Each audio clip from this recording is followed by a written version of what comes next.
My dad lost his mind when I told him that I left his sister at a gas station because she tried getting out of my car into moving traffic, but she couldn't because I child locked it, and now I'm taking the hit instead of her. My 16F aunt, 33F, lives with my family. She has me drive her around and refuses to sit in the front passenger seat because she wants to act like it's a taxi/chauffeur situation, which is crappy of her, but I haven't said anything. The other day we were driving through a restaurant drive-thru and it was packed.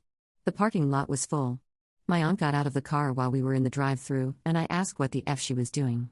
She told me she was getting claustrophobic, and I told her to stay in the car so she doesn't get hit by another car. My reasoning for saying this is she wanted to walk close to the actual road to smoke, where traffic's busy. You know, normal road. She ignored me and got out anyway, so when I pulled up to the drive-thru window, I got out and put child lock on the back doors. I did this because my aunt has done this several times before, has almost gotten hit when she does it, and once had her foot run over by a car because she does it. Which, BTW, she blamed on me even though another car ran over her foot. I got our food, my aunt gets back in, we get on the main road, it's a traffic jam.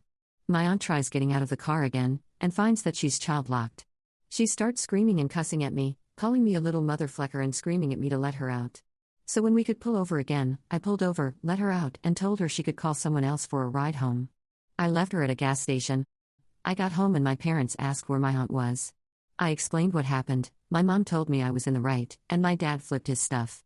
He told me to go out and pick her back up, and I told him to pick her up himself, because I'm done driving her around because she acts like a toddler. He decided it was appropriate to call me a spoiled batch before leaving to pick her up. Am I a jerk for child locking my aunt, and then leaving her at a gas station?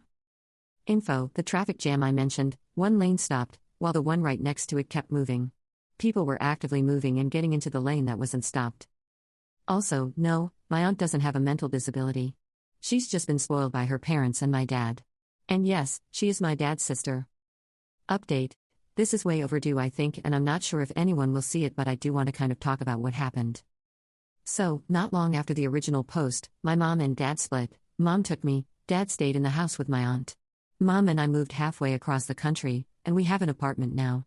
Mom and dad are in the process of getting divorced, and it's surprisingly civil. He also put my car in mom's name, and I have it again. Found out something: my aunt was apparently diagnosed as a narcissist, though I'm not sure if that counts as a mental disorder. More about my aunt and my dad. Looking back, their relationship was really creepy while mom and I were living there. I don't want to say it was incestual, but it definitely wasn't a normal sibling relationship. Also, and kinda worse, my aunt got caught stalking my mom and I before we moved to where we are now, and she even threatened to unalive my mom several times over the phone and through mail. Aunt, was doing it pretty frequently a while back, but now she's only doing it semi-frequently. I think my mom's trying to get a restraining order against my aunt. It's a little difficult right now, but mom and I are doing okay. She's going to put me into therapy soon, because I've been taking a lot of this really hard. Mom thinks I have anxiety, and she just wants to make sure I'm really okay.